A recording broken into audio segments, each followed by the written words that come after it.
L'actu santé du jour avec vous, docteur Kirzek, c'est une actu synonyme d'espoir. Elle concerne la maladie de Charcot. Gérald, jusqu'à maintenant, il n'existait aucun traitement, mais il y a peut-être, c'est ce que vous allez nous dire, une bonne nouvelle.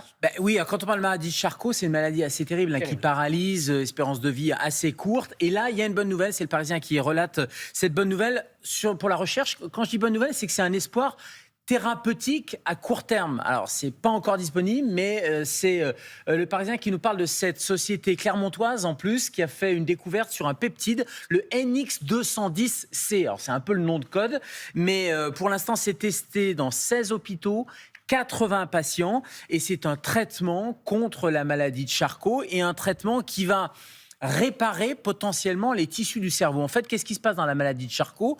On voit les symptômes, ce sont des paralysies, mais il y a une barrière entre le cerveau et la moelle épinière et le reste du corps. C'est ce qu'on appelle la barrière hémato-encéphalique entre le sang et le cerveau. Cette barrière, elle dysfonctionne dans la maladie de Charcot.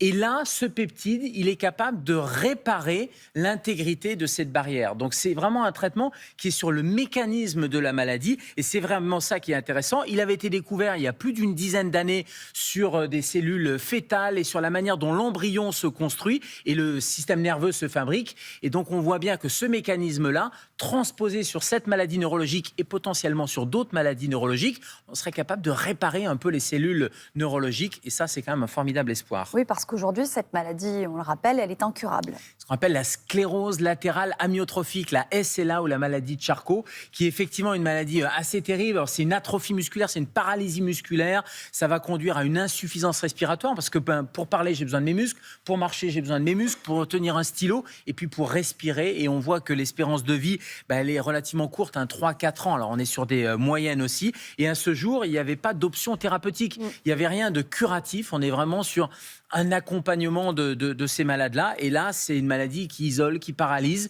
Et là, on tient quelque chose. Parce que le patient récupérerait ou freinerait les symptômes. Ça, c'est encore un peu potentiellement, ça répare. C'est-à-dire que comme on est sur des cellules d'embryogenèse, des choses qui réparent un peu comme le fœtus va se développer, là, ça pourrait redévelopper des cellules neurologiques. On voit bien que non seulement ça bloquerait, mais c'est peut-être aussi faire marche arrière. D'un mot en conclusion, c'est pour quand ce traitement, l'espoir de ce traitement? Le Parisien mettait 2026. 2026, on est sur les essais de phase 2, phase 3. Il y a potentiellement une demande de mise sur le marché 2026-2027, donc c'est vraiment très très court pour les 8000 personnes, c'est un super espoir. Juste l'association pour la recherche sur la SLA, si vous voulez donner, voilà, c'est une association, l'ARSLA ça s'appelle là.